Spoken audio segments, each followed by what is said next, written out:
નમસ્કાર મિત્રો, આજે આપણે એનસીઈઆરટીના અભ્યાસક્રમ મુજબ ધોરણ 9 ગણિત વિષયના ચેપ્ટર નંબર 5 યુક્લિડની ભૂમિતિનો પરિચયનો અભ્યાસ કરી રહ્યા છીએ। ત્યારે આ ચેપ્ટરની અંદરના મહત્ત્વના પાસાઓ, મહત્ત્વના મુદ્દાઓનો આપણે અભ્યાસ કર્યો।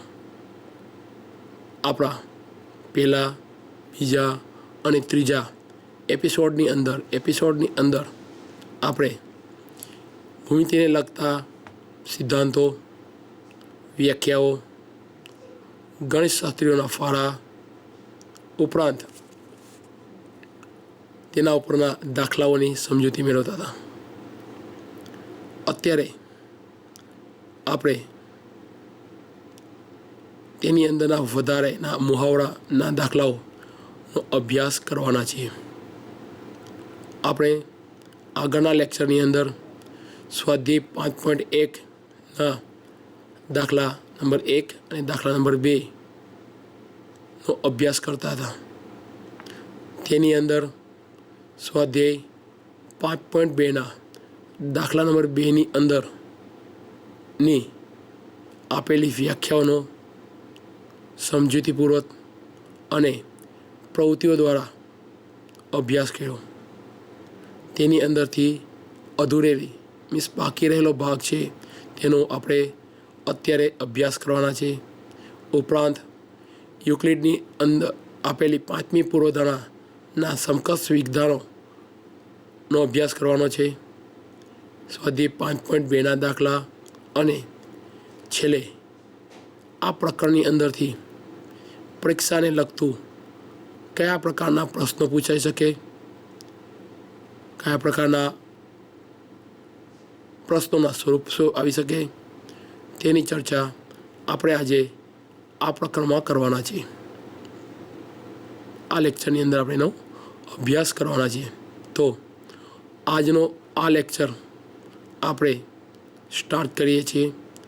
આપણું જે આગલા લેક્ચરની અંદર બાકી હતું, એટલે કે દાખલા નંબર 2ની અંદર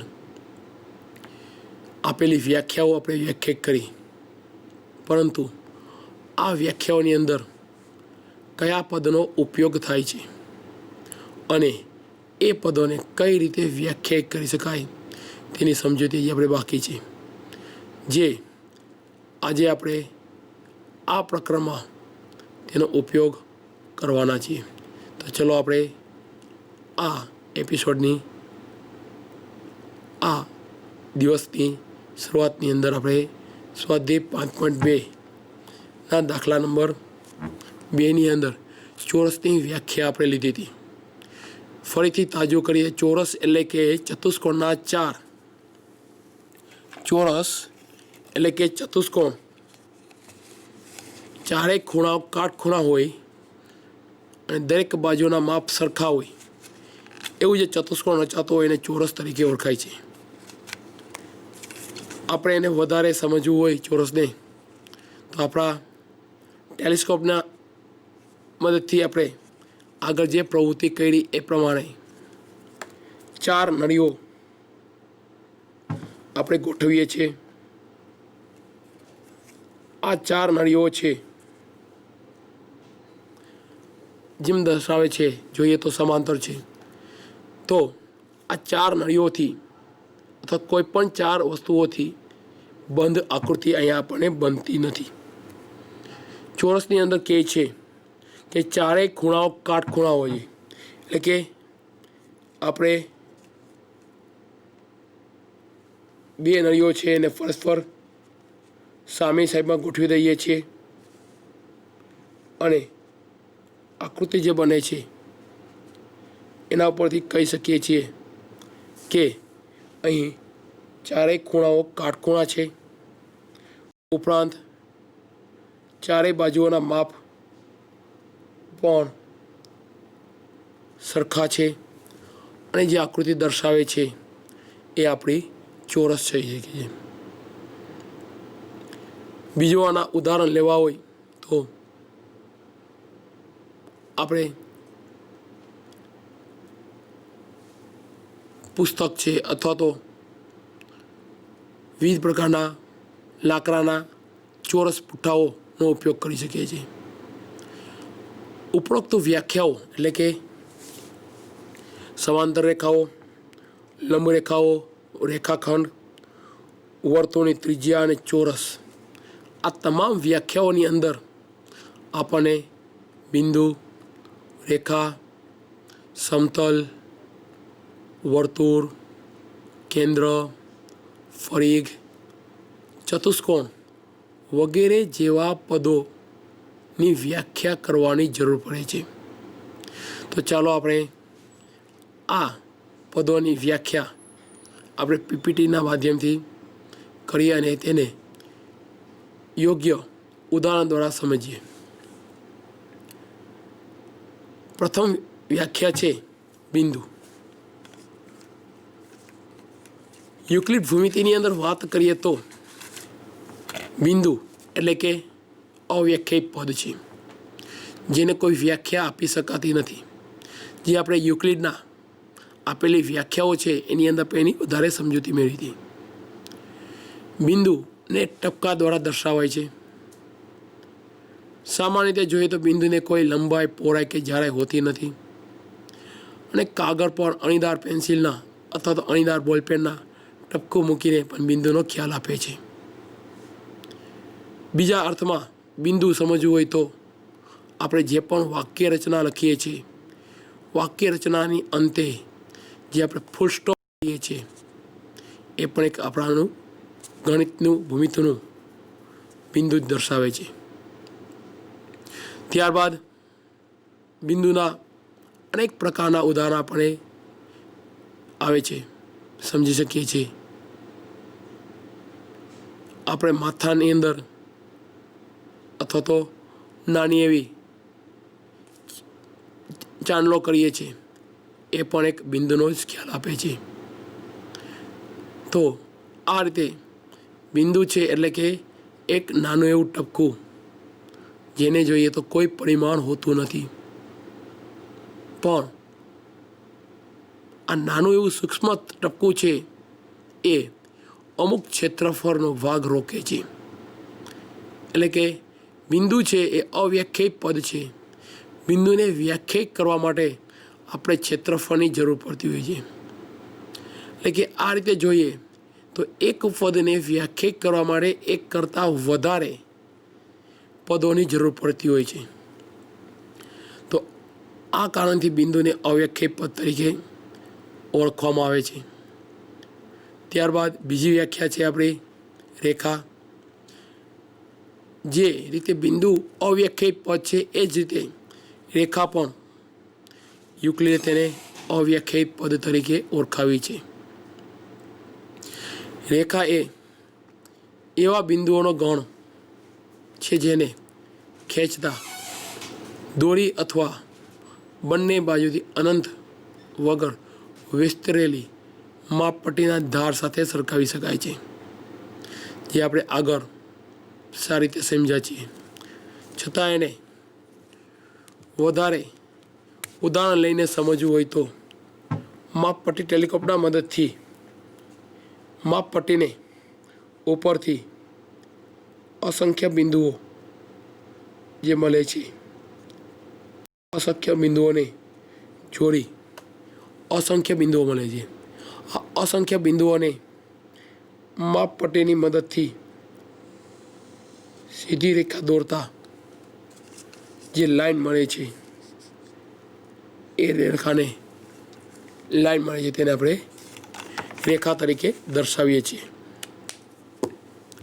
એટલે કે રેખા જોઈએ તો પણ કેવી છે, એ યુક્લિડની વ્યાખ્યાની અંદર આપેલા અવ્યાખ્યાયિત પદ તરીકેનું ઉદાહરણ છે. ત્યારબાદ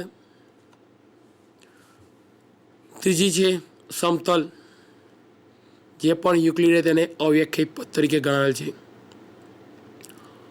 સમતલ પણ જોઈએ તો જેમ બિંદુઓ અસંખ્ય બિંદુઓનો રેખા એ અસંખ્ય બિંદુઓનો ગણ છે, એમ સમતલની અંદર પણ અસંખ્ય બિંદુઓ આવેલા છે નો ગણ તરીકે ઓળખાય છે. બિંદુ, રેખા અને સમતલ એ અવકાશના ઉપગણ છે એવું કહી શકાય છે. સમતલની યોગ્ય વ્યાખ્યા આપી શકાતી નથી, પરંતુ સમતલને વિચાર કરીએ તો બ્રહ્માંડની અંદર જે અવકાશ રહેલો છે એ આખું સમતલ તરીકે ઓળખી છે. આપણા હાથની અંદર આપણા હાથ જે છે અથવા તો આપણા પામ છે એની અંદર જે ભાગ આવેલો છે એને પણ સમતલ તરીકે ઓળખે છે, જેની અંદર અસંખ્ય બિંદુઓ, રેખાઓ. ટેલિસ્કોપના માધ્યમથી જોઈએ તો આપણું જે ટેલિસ્કોપ છે એની અંદર બિંદુઓ આપેલા છે, રેખાઓ આવેલી છે, અને જે આખો ભાગ દર્શાવે છે એ ભાગને આપણે સમતલ તરીકે ઓળખી શકીએ છીએ. એટલે કે કહી શકીએ કે બિંદુ છે એ સમતલનો અવયવ છે, રેખા છે એ પણ સમતલનો અવયવ છે. એટલે કે બિંદુ, રેખા અને સમતલ છે એ તમામ વસ્તુઓ છે અવકાશના ભાગ છે. ત્યારબાદની વ્યાખ્યા આગળ જોઈએ તો આપણને મળે છે કિરણ.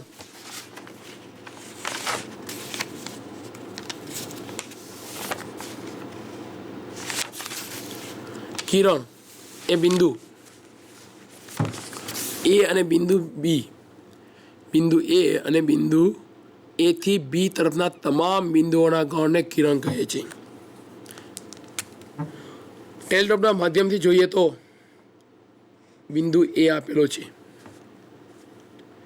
બિંદુ એ થી શરૂ કરી બિંદુ બી સુધી અનંત અંતરે સુધી વિસ્તરેલો ભાગ જેને આપણે કિરણ કહીએ છીએ. કિરણ એટલે કે એ બિંદુથી, બિંદુ એ થી બિંદુ બી તરફ અનંત અંતરે લંબાયેલી જે રેખા મળે છે, જે કિરણ મળે છે, એના બિંદુઓના ગણને કહેવામાં આવે છે કિરણ. તેને સંકેતની અંદર કિરણ એબી દ્વારા દર્શાવવામાં આવે છે. કિરણ એબીમાં એને કિરણ ઉદ્ભવ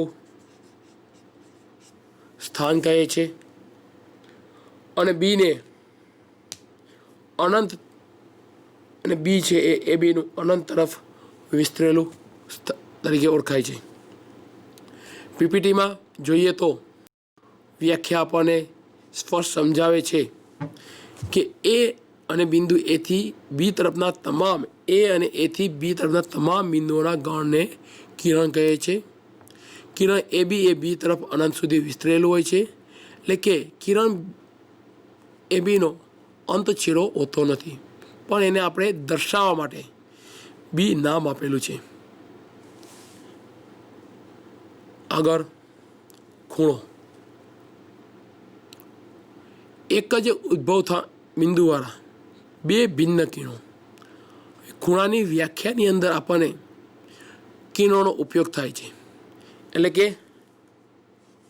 એક જ ઉદ્ભવ સ્થાન હોય અને બે કિરણો એક જ રેખામાં ન હોય તેમનો યોગ ગણ ખૂણો તરીકે ઓળખાય છે.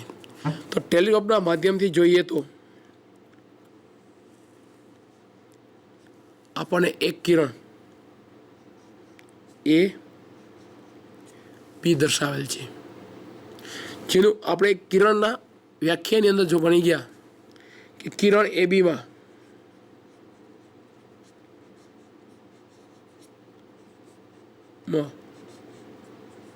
એને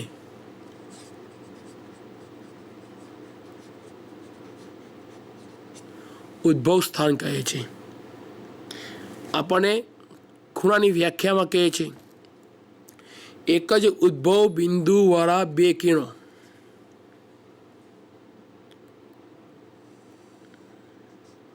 આ બીજું કિરણ થયું, જેને નામ આપણે સી આપીએ છીએ. तो उद्भव बिंदु एक थयु, उद्भव बिंदु एक थयु, परंतु भिन्न किरण એટલે કે એક જ રેખામાં ન હોય તેવા, એક જ રેખામાં ન હોય તેવા બે કિરણોનો યોગ કરવામાં આવે એટલે કે કિરણ છે એને આપણે આ રીતે દર્શાવી દઈએ.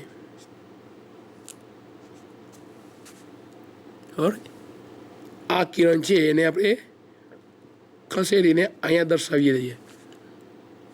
તો આ જે મીન્સ એક જ ઉદ્ભવ બિંદુવાળા એ બી કિરણ અને એસી કિરણ બંનેનું ઉદ્ભવ બિંદુ એક, બંનેનું ઉદ્ભવ બિંદુ એક છે. તો અહીંયા જે ખૂણો બને છે, અહીંયા જે એંગલ બને છે એને કહેવામાં આવે ખૂણો.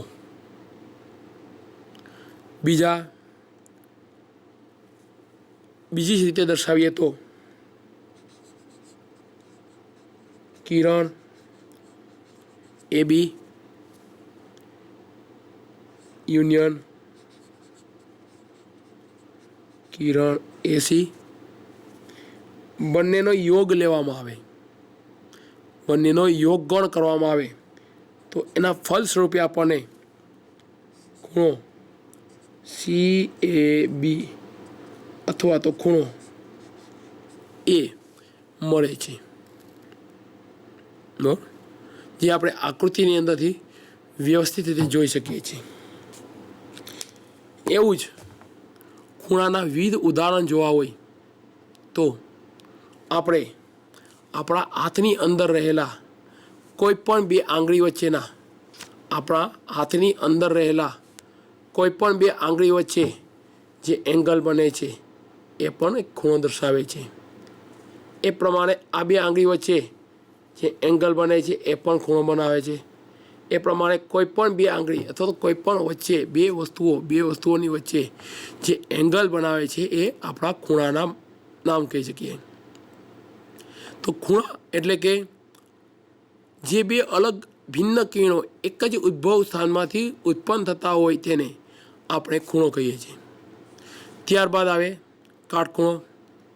તો આપણે આગળ ભણી ગયા છીએ 90ના ખૂણા છે.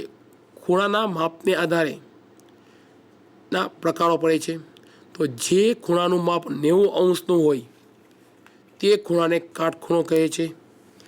આપણે આગળ પ્રવૃત્તિની અંદર પણ જોયા હતા અને ફરીથી પ્રવૃત્તિ જોઈએ તો જે ખૂણાનું માપ 90 અંશનું હોય, અહીં આપણે આ જોઈએ તો એ આપણને એક ખૂણો દેખાય છે. પરંતુ આ ખૂણાને જો આપણે 90 અંશના ફેરવામાં આવે,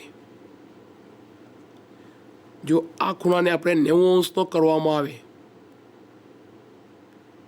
તો આ જે વચ્ચે દેખાય છે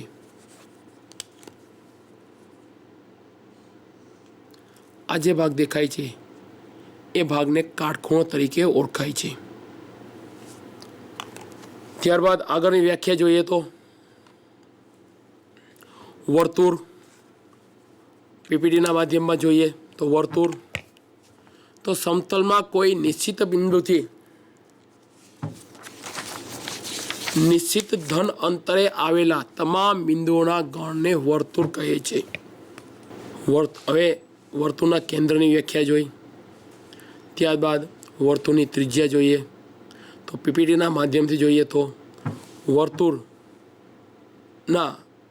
સમતલના નિશ્ચિત બિંદુને વર્તુળની કેન્દ્ર કહે છે. વર્તુળના સમતલમાં આવેલું એવું બિંદુ કે જે દરેક બિંદુથી સમાન અંતરે આવેલું હોય તેને વર્તુળની ત્રિજ્યા કહે છે. વર્તુળના સમતલમાં આવેલું એવું બિંદુ કે જે વર્તુળના સમાન અંતરે આવેલું તેને ત્રિજ્યા કહે છે. ત્યારબાદ આપણે પરિઘની વ્યાખ્યા લીધી તો વર્તુળના પરિઘ એટલે કે વર્તુળના બહારના ભાગ ઉપર આવેલા પરિમિતિને વર્તુળનો પરિઘ તરીકે ઓળખીએ છીએ.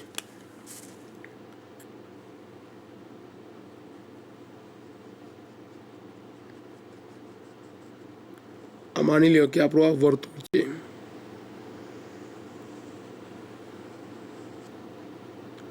આપણું કેન્દ્ર થયું.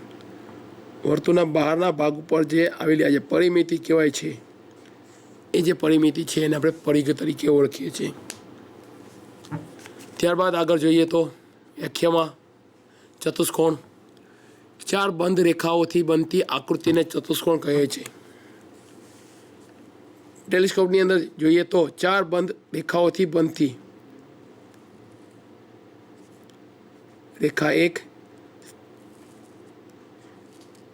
રેખા 2, રેખા 3, રેખા 4, 1, 2, 3 અને 4. આપણને વ્યાખ્યામાં કીધું છે 4 રેખાઓથી બનતી આકૃતિને જો એવો શબ્દ લખીએ તો આપણી વ્યાખ્યા ખોટી પડે. એના માટે અહીંયા આપણે 1, 2, 3, 4 રેખા આપેલી છે, તો આ જે ચતુષ્કોણ કહેવાય નહીં. આને આપણે ચતુષ્કોણ બનાવવું હોય તો આપણને કીધું છે 4 રેખાઓથી બનતી બંધ આકૃતિ, એટલે કે જે વચ્ચે ગેપ દર્શાવે છે, અહીંયા આ જે ગેપ દર્શાવે એ બંધ કરવો પડે. તો એના માટે મારે રેખાને બંને કોર લંબાવવી પડે.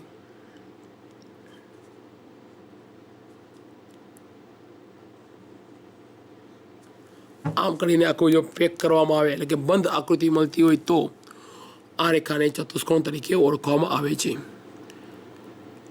તો ચતુષ્કોણના વિવિધ ઉદાહરણોની અંદર છોકરાઓને દિવાશ્રીની સળીનો ઉપયોગ કરી 4 દિવાશ્રીનો ઉપયોગ કરી આકૃતિ બનાવવાનું કહી શકાય.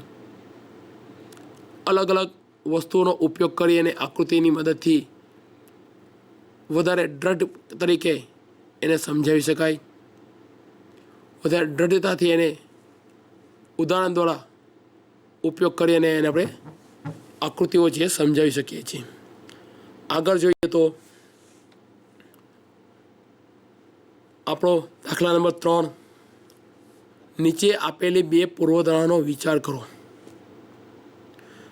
જેની એક છે, જો 2 ભિન્ન બિંદુઓ A અને B આપ્યા હોય તો તેમની વચ્ચે કોઈ બિંદુ C મળે. બીજી આપણને પૂર્વધારણા કે એક રેખા પર ન આવેલા હોય તેવા ઓછામાં ઓછા 3 બિંદુ મળે. પ્રશ્ન કીધું છે આપણને નીચેની પૂર્વધારણાઓ જુઓ, જેની અંદર પહેલી પૂર્વધારણા આપણે છે કે જો 2 ભિન્ન બિંદુઓ A અને B આપ્યા હોય તો તેમની વચ્ચે બિંદુ C મળે. બીજી પૂર્વધારણા એક રેખા પર ન આવેલા હોય તેવા ઓછામાં ઓછા 3 બિંદુઓ મળે. હવે પ્રશ્ન શું છે, હવે સાચું સમજવાનું છે. શું આ પૂર્વધારણા કોઈ અવ્યાખ્યાયિત પદ છે? શું આ પૂર્વધારણાઓ સુસંગત થાય છે? શું આ પૂર્વધારણાઓ યુક્લિડની પૂર્વધારણાઓમાંથી મળે છે? સ્પષ્ટ કરો.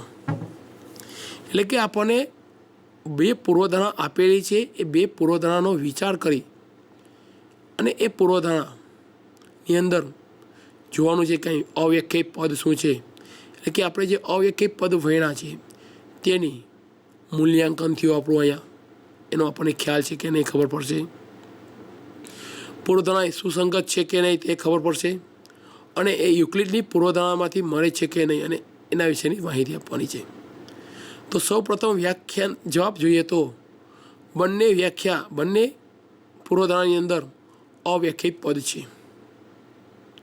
તો આ 2 પદો ક્યાં છે? બિંદુ અને રેખા છે. અહીં આપણને માત્ર પદ કીધા છે, પદને વ્યાખ્યાયિત કરવાનું કીધું નથી. તો આપણે આ દાખલામાં માત્ર કયા પદ આવે છે એનો ઉલ્લેખ કરશું. પછી આપણને કીધું એ પૂર્વધારણા સુસંગત છે, તો ઓબ્વિયસલી આ બંને પૂર્વધારણા સુસંગત છે. હવે આપણને કીધું છે કે આ બંને પૂર્વધારણાઓએ યુક્લિડની પૂર્વધારણા સાથે અનુસરે છે કે નહીં. તો પહેલી પૂર્વધારણા જોઈએ તો આપણને 2 ભિન્ન બિંદુઓ A અને B માટે એવું C બિંદુ મળે છે જે રેખા ABની વચ્ચે થાય, જે ઓબ્વિયસલી આપણે જોઈ શકીએ છીએ. કોઈ પણ 2 બિંદુઓ લઈ લ્યો, એમની વચ્ચે કોઈ ત્રીજું બિંદુ આપણને મળશે જ. ઉદાહરણ તરીકે છોકરાઓને કહી શકાય, કોઈ પણ 2 શહેરો છે એમની વચ્ચે ત્રીજું શહેર આપણને વચ્ચે આવેલું જ હોય છે, એટલે ત્રીજું શહેર જે છે એ આપણું એનું બિંદુ કહી શકીએ છીએ. બીજી આપણને પૂર્વધારણા દર્શાવે છે કે આપેલા બે ભિન્ન બિંદુઓ એ અને બી માટે એવું ઓછામાં ઓછું એક બિંદુ સી મળે જે રેખા એ બી પર ન હોય.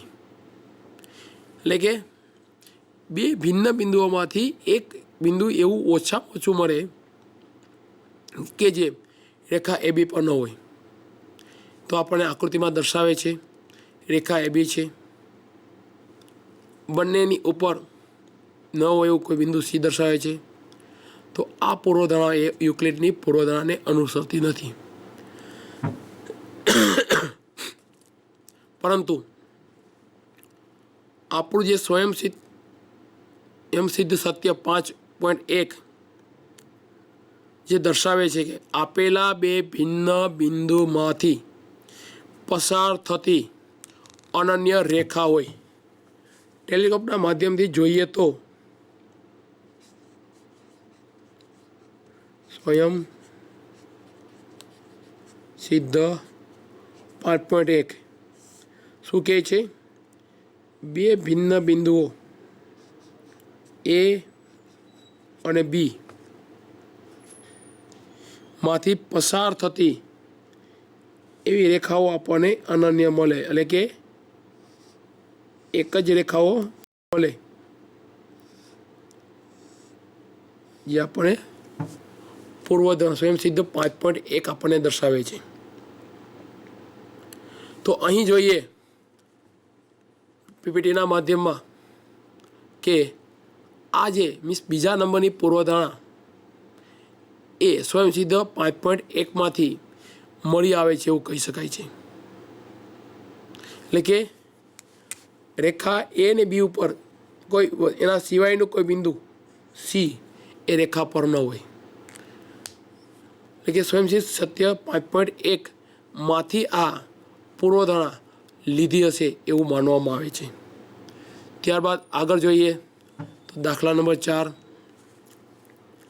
જેની અંદર આપણને એસી અને બીસી થાય તેવું બિંદુ એ અને બીની વચ્ચે હોય. તો સાબિત કરો કે એસી ઇક્વલ 1/2 તેને આકૃતિ દોરીને સમજાવવાનું છે. હવે સૌપ્રથમ આકૃતિ દોરવાઈને સમજાવવાનું એટલે કે આકૃતિ આપણને દર્શાવે છે કે એસી અને બીસી સમાન છે. ટેલિસ્કોપના માધ્યમથી આપણે આ જે દાખલો છે એની વિગતવાર સાબિતી મેળવીએ તો આપણને પક્ષમાં આપેલું છે કે એસી બરાબર બીસી, પક્ષમાં આપેલું છે. તો એની આકૃતિ દોરીએ. અહીંથી જેટલું માપ એસીનું થાય છે એટલું જ માપ આપણે બીસીનું લઈએ તો એવું બિંદુ આપણે સી મળ્યું. પક્ષમાં આપણે કીધું છે એસી ઇક્વલ બીસી. આપણે સ્વયં સિદ્ધ સત્ય 2 જાણીએ છીએ જે એવું કહે કે સરખામાં સરખું ઉમેરતા સરવાળો સરખો થાય. એટલે કે એસી અને બીસી છે એમાં કોઈ પદ એસી પ્લસ ખાલી જગ્યા બીસી પ્લસ ખાલી જગ્યા આમાં કોઈ એવું અચર પદ ઉમેરવામાં આવે, સરખું ઉમેરવામાં આવે તો બંનેના સરવાળા સરખા થાય છે. તો અહીંયા આપણે એસી બંને કોર ઉમેરીએ છીએ તો આપણને મળે છે અહીંયા એસી વત્તા એસી 2 ટાઈમ્સ ઓફ એસી. અહીંયા આપણને મળે બીસી પ્લસ એસી. તો આકૃતિમાં જોઈએ બીથી સી અને બીજું મળે છે આપણને એથી સી. બંનેનો સરવાળો કરતાં આપણને સ્વયંસિદ્ધ સત્ય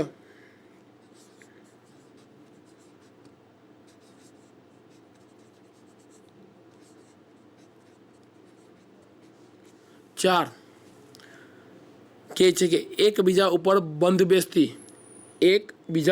બંધ બેસતી આવતી વસ્તુઓ એકબીજાને સરખી હોય છે.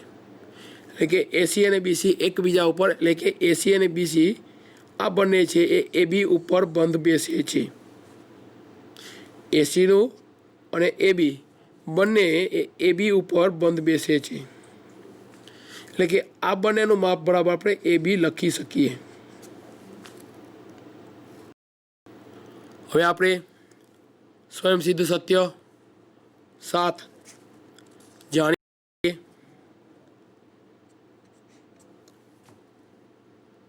એક જ વસ્તુના અડધા કરીએ તો એ એકબીજાને સમાન હોય.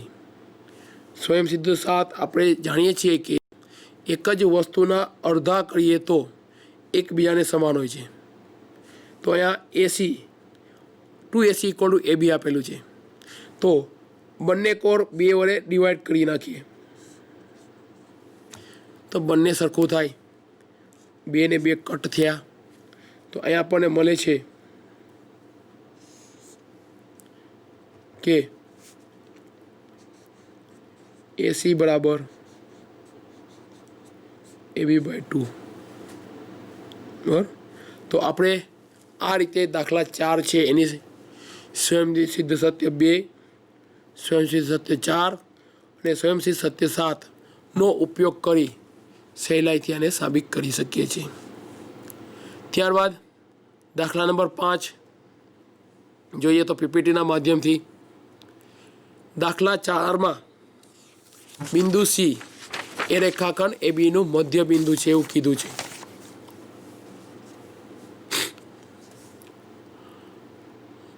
કહેવાય છે તો સાબિત કરો કે રેખાખંડને એક અને માત્ર એક જ બિંદુ હોય, એક જ મધ્ય બિંદુ હોય.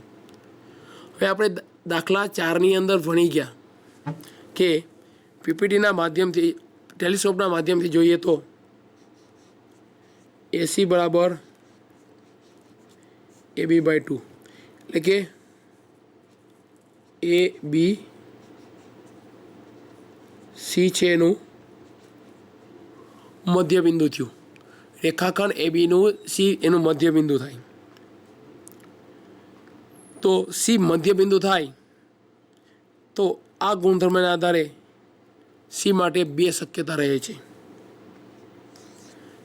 પહેલી શક્યતા, સી એ રેખાખંડ એબી પર, સી બિંદુ એ રેખાખંડ એબી પર એ અને બી બિંદુ વચ્ચે આવેલું હોય. બરાબર. બીજી શક્યતા આપણને એવી મળે છે કે બિંદુ સી એ રેખાખંડ એબીના સમાન અંતરે આવેલું હોય.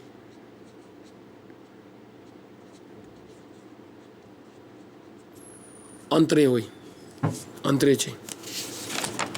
તો શક્ય હોય તો આના સિવાયનું, એની સાબિતી માટે આપણે વિચારીએ કે શક્ય હોય તો સી સિવાયનું કોઈ બીજું બિંદુ નોટ ઇક્વલ ટુ સી સિવાયનું કોઈ બીજું બિંદુ ડી લ્યો. અહીં સી અને ડી બંને બિંદુઓ અલગ અલગ છે. ધારો કે ડી એ રેખાખંડ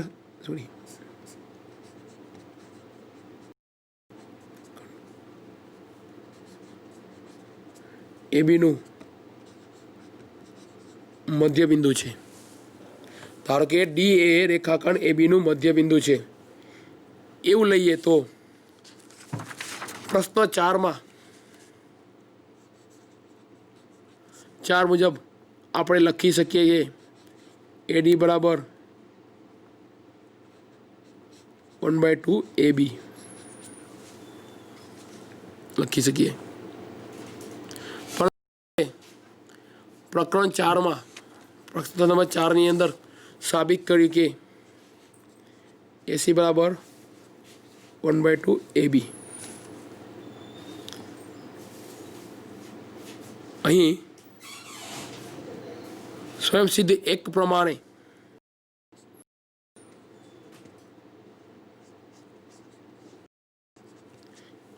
જોઈએ તો એકબીજાને સમાન એવી વસ્તુઓના મૂલ્ય સમાન હોય છે। તો ઉપરોક્ત બંને ઉપરથી આપણે લખી શકીએ કે AD બરાબર AC। તો આપણે જે ધારણા કરેલી કે C અને D બંને અલગ અલગ બિંદુઓ છે તેની સાથેનો આપણો અહીંયા વિરોધાભાસ આવે છે। તો અહીંયા આપણને D બરાબર C બિંદુ મળે છે। એટલે કે આપણી જે ધારણા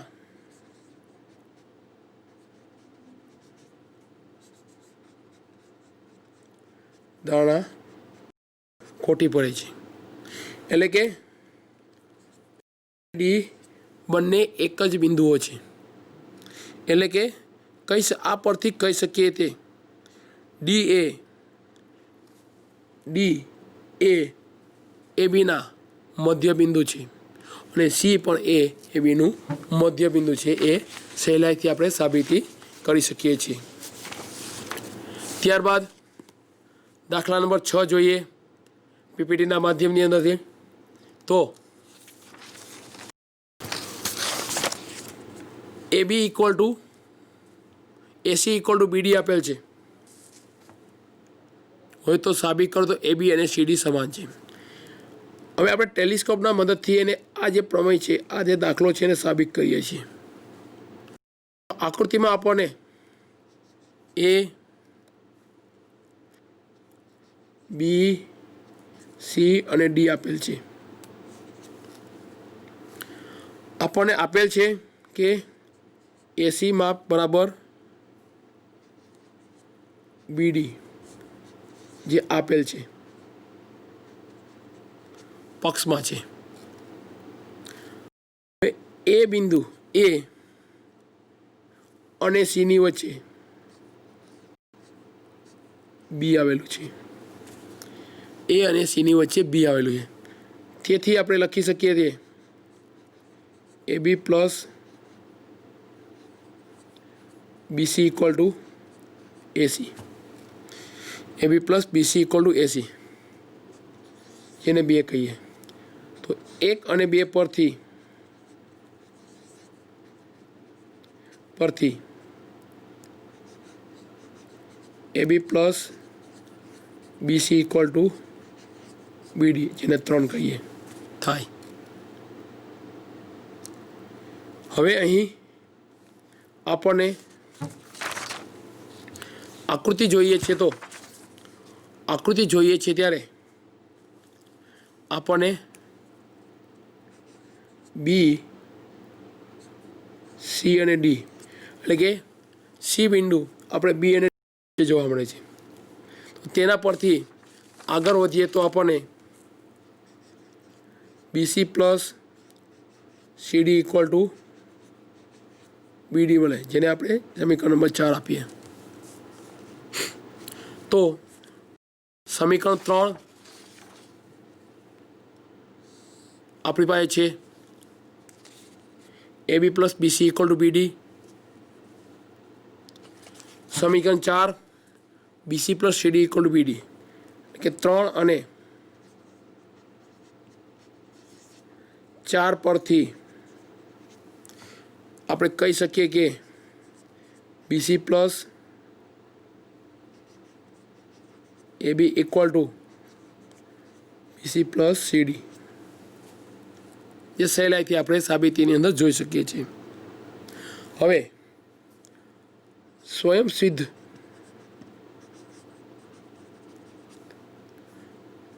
સત્ય 3 યાદ કરીએ તો સરખામાંથી સરખું બાદ કરતા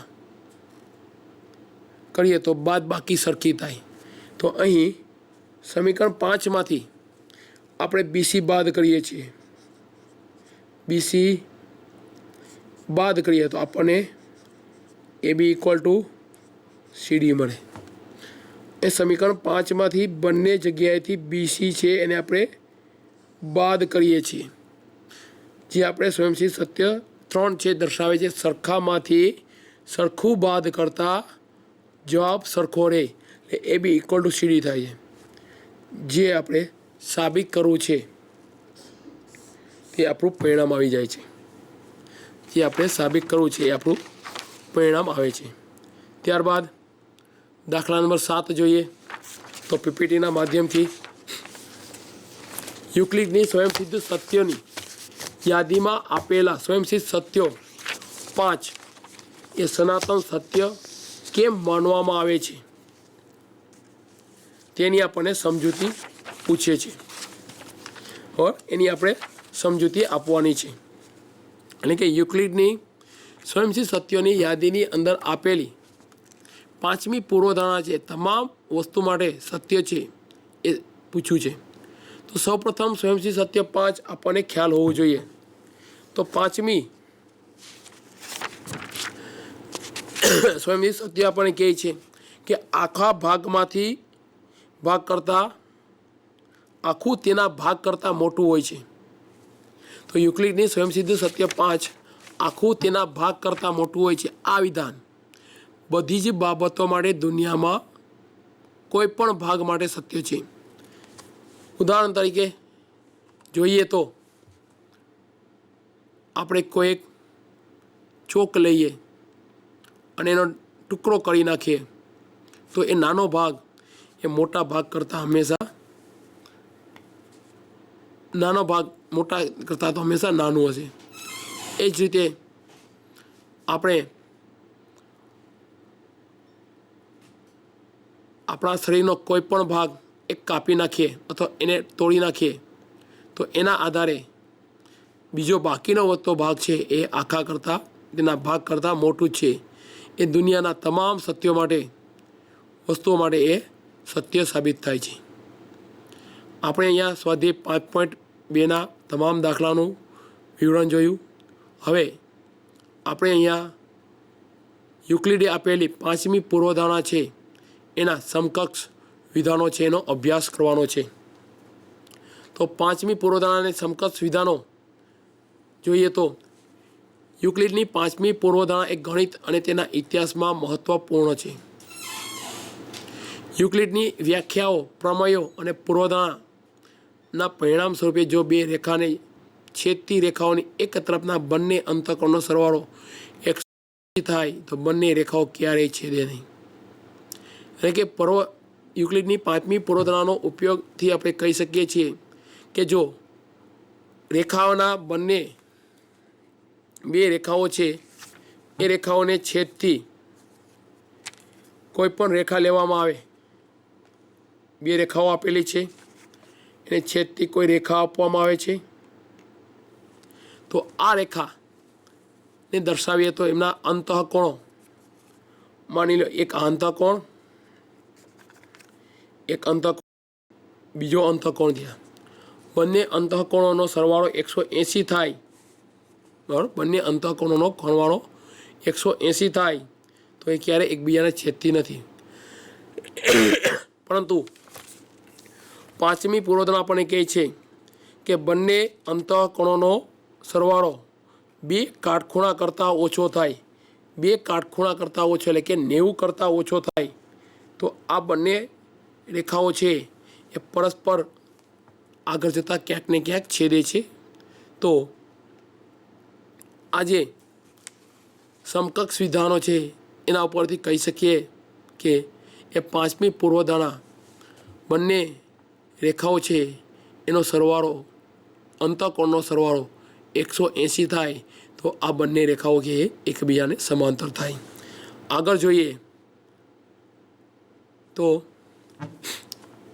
ફ્લેફેર નામના વૈજ્ઞાનિક જે સ્કોટલેન્ડના આ ગણિતશાસ્ત્રી હતા જેમણે 1729માં એક સ્વયંસિદ્ધ સત્ય આપ્યું કે કોઈપણ રેખા એલ અને તેની બહારના બિંદુ પીમાંથી પસાર થતી અનન્ય રેખા એમ એ રેખા એલને સમાંતર થાય એટલે કે કોઈક રેખા છે કોઈ બીજી રેખા આપેલી છે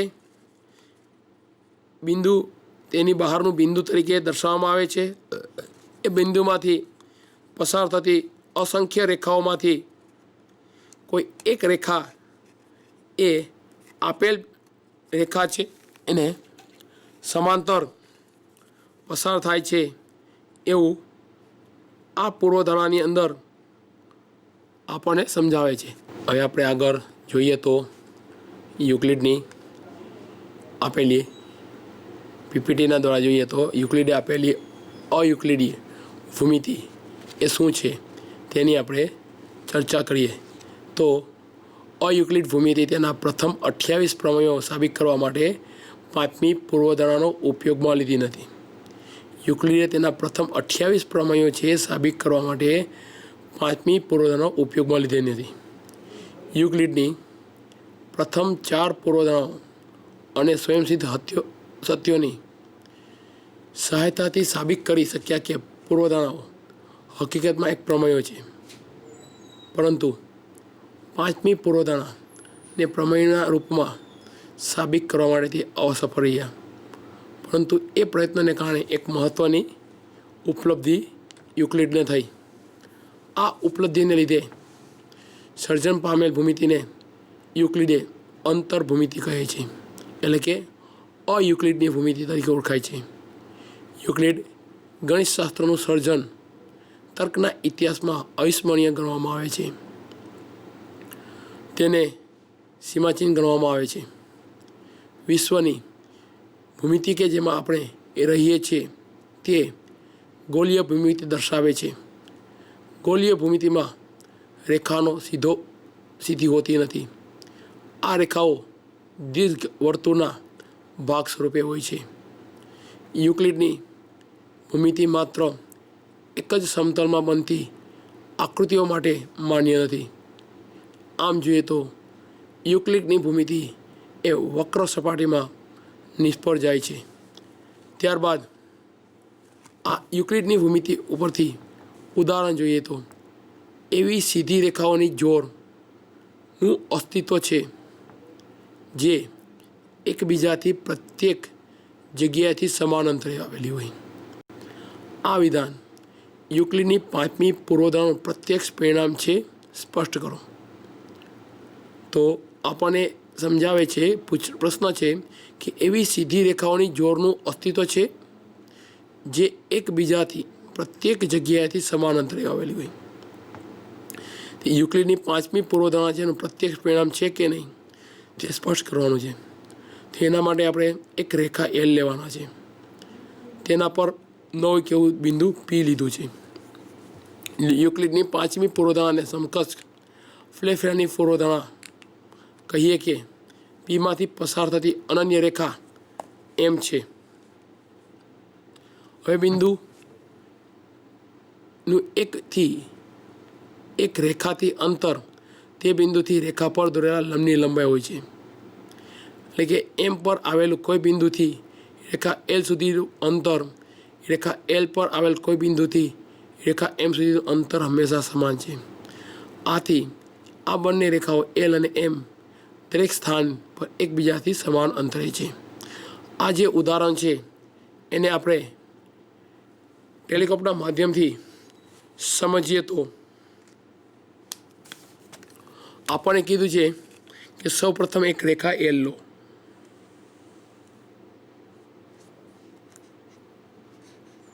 રેખા એલ લો.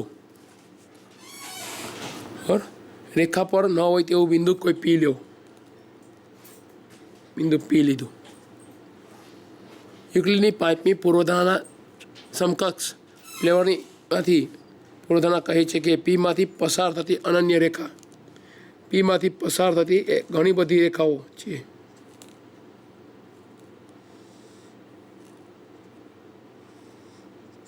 પણ આ રેખાઓમાંથી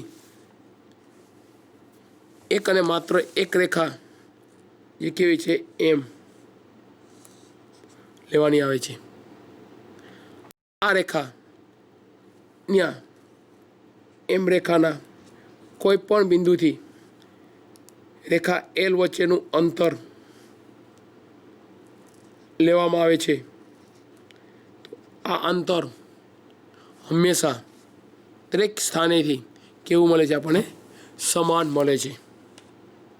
તો પીપીટીના માધ્યમથી જોઈએ તો આપણને આ જે ઉદાહરણ છે સહેલાઈથી આપણે સમજી શકીએ છીએ કે બંને રેલ અને એમના દરેક સ્થાને એકબીજાના અંતરો કહેવાય સમાન છે, એટલે કે બંને રેખાઓ કેવી આપણને સમાંતર મળે છે. ત્યારબાદ આપણે સ્વાધ્યાય 5.2ના પ્રશ્નોની સમજૂતી મેળવીએ તો પ્રશ્ન પહેલો છે, તમે યુક્લિડની 5મી પૂર્વધારણાને સરળતાથી સમજી શકાય તેમ કેવી રીતે લખી શકો? આપણી જે 5મી પૂર્વધારણા જે જટિલ કેના સ્વરૂપમાં આપે છે એ 5મી પૂર્વધારણાને આપણે સમજી શક્યા હોય તેને કયા સ્વરૂપમાં લખી શકાય તે આપણને પૂછે છે. તેમાંના અમુક સ્વરૂપો અહીં આપને દર્શાવેલ છે. તો પીમાંથી પસાર થતી બધી રેખાઓમાંથી માત્ર રેખા એમ જ એ રેખા એલને સમાંતર છે. આમ બે ભિન્ન આકૃતિમાં જોઈએ તો બિંદુ પીમાંથી પસાર થતી રેખા એલને અસંખ્ય રેખાઓ પસાર થાય છે. એમાંથી માત્ર એમ રેખા એટલે કે એલ અને એમ બે જ રેખાઓ કેવી એકબીજાને સમાંતર થશે. જ્યારે બીજી રેખાઓ L1, L2, L3 વિશે આપણે કહી શકતા નથી કે L1, L2, L1 does not equal to L2 બંને એકબીજાને સમાંતર નથી. L1 અને L પણ એકબીજાને સમાંતર ન થાય. એટલે કે માત્ર એક અને માત્ર એક જ રેખા એવી મળે છે જે કેવી છે આપણને એલને સમાંતર છે. પીપીટીમાં જોઈએ તો આપણને નીચે આકૃતિ પણ દર્શાવે છે. આમ બે ભિન્ન અને એકબીજાને છેદતી રેખા એક જ રેખાને સમાંતર હોઈ શકે નહીં.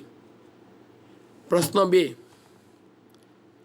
આપણને પૂછે યુક્લિડની 5મી પૂર્વધારણા પરથી સમાંતર રેખાનું અસ્તિત્વ નક્કી થાય છે, સ્પષ્ટ કરો.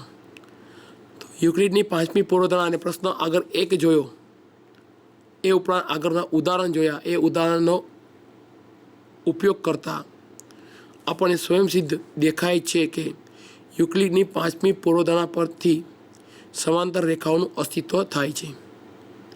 તો આ સમાંતર રેખાઓનું અસ્તિત્વ કઈ રીતે થાય છે તેની સમજૂતી આપણે જોઈએ. તો એક સુરેખા એલ એ બે સુરેખ રેખાઓ એમ અને એન પર એવી રીતે છેદે છે કે જેથી તેમની એક જ તરફના અંતઃકોણનો સરવાળો બે કાટખૂણા એટલે કે 90+90 સરવાળો જેટલો થાય. એટલે કે રેખા એમ અને રેખા એન આપેલ છે. પીપીટીના ટેલિસ્કોપના માધ્યમથી જોઈએ તો રેખા એમ અને રેખા એન આપણને આપેલ છે. હવે આપણે રેખા એલ એ બંને સુરેખાને એવી રીતે છેદે છે કે જેથી તેમના અંતઃકોણ 1 અંતઃકોણ 2 ના કાટખૂણા બે અંતઃકોણો છે કાટખૂણા એટલે કે 90+90 therefore તો 180 એટલે 1 + 2 બરાબર 180 થાય. હવે આપણે પ્રશ્ન 2 પીપીટીના માધ્યમથી જોઈએ તો શું યુક્લિડની 5મી પૂર્વધારણા પરથી સમાંતર રેખાનું અસ્તિત્વ નક્કી થાય છે, સ્પષ્ટ કરો. તો આપણે જોયું આગળ એ પ્રમાણે યુક્લિડની 5મી પૂર્વધારણા પરથી સમાંતર રેખાનું અસ્તિત્વ નક્કી થાય છે. એના માટે એમ અને એન બે રેખાઓ લઈ તેમની વચ્ચે એલ છેદિકા લેવામાં આવે છે, જેમના અંતઃકોણનો સરવાળો બે કાટખૂણા એટલે કે 180 જેટલો થાય છે. યુક્લિડની 5મી પૂર્વધારણા એ રેખા એલની એક જ તરફ આવેલા એકબીજાને છેદે નહીં. ત્યારબાદ બીજી તરફ આવેલી છેદિકા રેખા એલ બીજી તરફના અંતઃકોણનો સરવાળો પણ 180 થાય છે. તેથી આ રેખા એલ પણ બીજાને છેદતી નથી. આમ ઉપરોક્ત દલીલો પરથી કહી શકાય કે રેખા એમ અને એન એકબીજાને ક્યારેય છેદશે નહીં અને તેઓ સમાંતર થાય, જે આપણે આકૃતિમાં દર્શાવી શકીએ છીએ. હવે આપણે પ્રકરણ 5 ભણી ગયા. એની અંદર મૂલ્યાંકન પદ્ધતિ પણ મહત્ત્વની છે. મૂલ્યાંકન માટે જોઈએ તો આપણને એક્ઝામની અંદર ટૂંકા પ્રશ્નો 1-1 માર્કના અથવા તો ખાલી જગ્યા સ્વરૂપના પ્રશ્નો દર્શાવી શકે છે. જે ઉપરાંત જોડકાઓ, ખરા ખોટાઓ એવું પણ આપણને 2 માર્કની અંદર અથવા તો 1 માર્કની અંદર મૂલ્યાંકનની અંદર પ્રશ્નો આપણને આવી શકે છે. જેના અમુક નમૂનાના મૂલ્યાંકન તમને હું પીપીટી દ્વારા બતાવી રહ્યો છું. તો મૂલ્યાંકનની અંદર અહીં આપણને અલગ અલગ પ્રકારના પ્રશ્નો આપેલા છે, જેમાં અમુક પ્રશ્નો છે, અમુક ખાલી જગ્યાઓ છે, અમુક છે આપણે જે ભણી ગયા છે એનો ઇતિહાસ છે, એના ઉપયોગથી પ્રશ્નો આપેલા છે. આપના અભ્યાસક્રમ સુધી સંપૂર્ણ ઉપયોગ કરો અને તેને વધારે સારીથી સમજી, વધારે ઉપયોગ કરી, વધારે દ્રઢ કરી આ જે માહિતી છે એને વિદ્યાર્થીઓ સુધી પહોંચે અને વિદ્યાર્થીઓ સારામાં સારું પરિણામ લાવી શકે એવી જ આશાઓ સાથે આજનો આ મારો ટૉપિક હું અહીંયા પૂર્ણ કરું છું. નમસ્કાર.